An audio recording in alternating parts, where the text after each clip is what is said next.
NEET मामले को लेकर ट्रेंडिंग और लेटेस्ट अपडेट क्या है, ये आप जानिए। लेटेस्ट अपडेट ये है कि रिजल्ट एक बार फिर से घोषित किया गया है सुप्रीम कोर्ट के आदेश पर एनटीए की ओर से।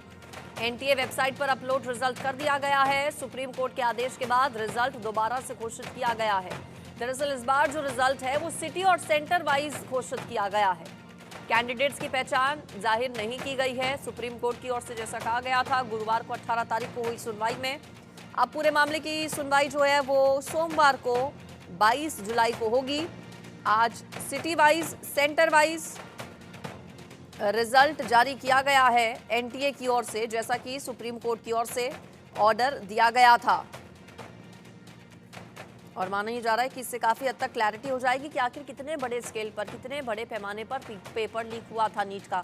ये तो साफ है कि नीट का पेपर लीक हुआ था, ये सभी की ओर से माना भी जा चुका है। चाहे वो सरकार हो, एनटीए हो, स्टूडेंट्स तो पहले से ही इस बात को कह रहे हैं। सीबीआई की टीम भी लगातार जांच कर रही है, कोर्ट की ओर से भी ये माना गया। और अब कितने बड़े स्केल पर पेपर लीक हुआ था, पेपर आउट हुआ था, इसमें ट्रांसपेरेंसी लाने के लिए, इसमें पारदर्शिता लाने के लिए कोर्ट की ओर से ये आदेश दिया गया एनटीए को कि नीट यूजी का जो रिजल्ट है वो सेंटर वाइज, सिटी वाइज घोषित किया जाए। आज दोपहर 12 बजे तक की डेडलाइन दी गई थी और आज दोपहर 12 बजे ठीक एनटीए की ओर से ऑफिशियल वेबसाइट पर रिजल्ट स्टेट वाइज और सेंटर वाइज रिलीज कर दिया गया है। सुप्रीम कोर्ट के आदेश के बाद एनटीए की ओर से एक बार फिर से रिजल्ट जारी किया गया है। ऑफिशियल वेबसाइट पर जाकर लॉगिन करके अपना result state wise centre wise देख सकते हैं सभी। और माना ही जा रहा है कि नतीजे अब जारी होने के बाद जल्द ही काउंसलिंग का भी शेड्यूल सामने होगा। काउंसलिंग के लिए शेड्यूल भी आज या कल में घोषित किया जा सकता है। काउंसलिंग को लेकर किसी तरह की कोई रोक नहीं लगाई गई थी सुप्रीम कोर्ट की ओर से। सुप्रीम कोर्ट की ओर से कहा यह गया था कि एक बार फिर से रिजल्ट जारी करे एनटीए, जिसमें पूरा ब्यौरा हो state wise, centre wise, city wise. हालांकि कैंडिडेट्स की पहचान जाहिर नहीं होनी चाहिए, ये कॉन्फिडेंशियल ही रखा जाए, ये कोर्ट की ओर से कहा गया था। और आज इन सभी बातों का ध्यान रखते हुए एनटीए की ओर से एक बार फिर से रिजल्ट जारी किया गया है। करीब 24 लाख अभ्यर्थियों के भविष्य का सवाल है।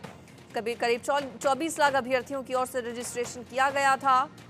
करीब 23 लाख उम्मीदवार एग्जाम में अपीयर हुए थे, जिनकी ओर से ये परीक्षा दी गई थी।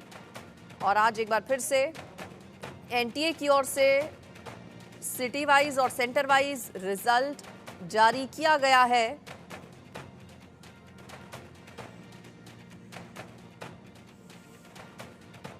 ज्यादा जानकारी इस पर मैं ले लेती हूं। मेरे साथ जावेद जुड़ गए हैं दिल्ली से, हमारे संवाददाता, साथ ही साथ रितेश मेरे साथ जुड़ गए हैं पटना से।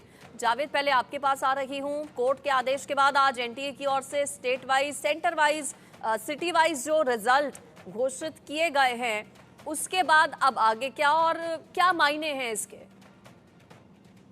देखिए, सुप्रीम कोर्ट ने नीट स्कैम में जो पूरी गड़बड़ी का मामला सामने आया था, तो एनटीए ने सुप्रीम कोर्ट में और सरकार की तरफ से ये हल्फनामा दिया गया था कि पूरे इंडिया में स्कैम नहीं हुआ है, ना गड़बड़ी हुई है, कुछ जगहों पे हुई है। तो इस बेस को बनाकर ये कहा गया था कि कोर्ट में रखा गया था कि जो आइडेंटिफाई कर लिया गया है, और सीबीआई का भी हवाला दिया गया था कि सीबीआई इस पूरे मामले की जांच कर रही है। और जिस तरीके से बिहार और झारखंड और गुजरात की गोधरा, राजस्थान का कुछ जगह आइडेंटिफाई हुआ था, महाराष्ट्र का लातूर, तो ऐसे में कहा गया था कि सारे स्टूडेंट के जो करियर से इस पर अगर दोबारा से एग्जाम होता है तो कहीं ना कहीं स्टूडेंट के लाखों बच्चे जिन्होंने एग्जाम दिया था उन पर असर पड़ेगा। तो इस तरह का हल्फनामा दिया गया था। उसके बाद इसमें 3 बेंच बैठे थे, जिसमें खुद सीजीआई भी बैठे थे। उसके बाद ये कोर्ट की तरफ से, सुप्रीम कोर्ट की तरफ से कहा गया कि एनटीए उन तमाम सेंटर्स का बगैर आइडेंटिफाई किए हुए कोर्ट के साथ एक लिस्ट देगी कि कहाँ कितने बच्चे कितने मार्क्स और कौन कौन टॉप के हैं।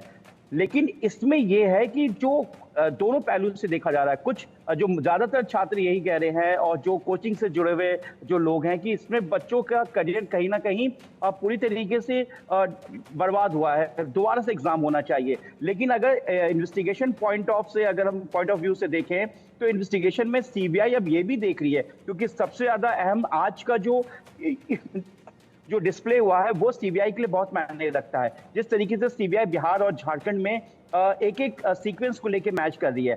देखिए बिहार में भी अगर इस पूरे इन्वेस्टिगेशन को हम देखेंगे तो जिस तरीके से महाराष्ट्र में लातूर के अलावा और किसी जिले का नाम सामने नहीं आया है, राजस्थान के कुछ सेंटर्स के अलावा, कुछ डिस्ट्रिक्ट के अलावा और किसी जगह का नाम नहीं आया है सेंटर्स का इस एग्जाम को लेकर। ठीक उसी तरीके से बिहार और झारखंड में भी जो नीट पेपर यूजी स्कैम जो पेपर लीक हुआ है, इसमें नवादा, क्योंकि यहाँ पे संजीव मुखिया का कनेक्शन है, रॉकी का कनेक्शन है, कुछ एसोसिएट जो इसमें जुड़े हुए थे उनका कनेक्शन है। इसके अलावा बिहार के और किसी डिस्ट्रिक्ट का सेंटर्स जहाँ पे एग्जाम हुआ उनका नाम नहीं आया। और फिर अगर हम बात करें झारखंड में, तो झारखंड में भी ओसिस स्कूल जहाँ पर ये पूरा पेपर लीक का मामला हुआ सामने आया, जहाँ पर पूरी तरीके से एडवांटेज देने की कोशिश की गई। और जिस तरीके से सुरभि जो कि परसों गिरफ्तार हुई है और 3 दिन की उसे सीबीआई की रिमांड मिली है, तो सुरभि का भी इन्वॉल्वमेंट ओसिस स्कूल में आया। तो इस तरीके से जो सरकार है वो इन्वेस्टिगेशन के बेस को ही कहीं ना कहीं आगे बनाकर सरकार के ठीक है, जावेद आप बने रहिए। तो रितेश के पास जाती हूँ मैं। रितेश, जो पर्पस था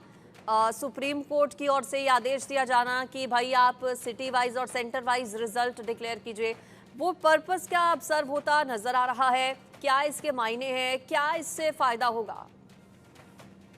देखिए, जावेद ने पहले ही बताया कि इन्वेस्टिगेशन पॉइंट ऑफ व्यू से अगर हम देखें तो ये जरूरी था कि ट्रांसपेरेंसी आएगी और एक पता चल सकेगा कि हाँ, ये जो पेपर लीक हुआ है ये कहां कहां तक और कितने लोगों को फायदा पहुंचा है। तो अगर हम इन्वेस्टिगेशन के पॉइंट से देख रहे हैं तो ये कोर्ट का फैसला जो है वो काफी ही सराहनीय है।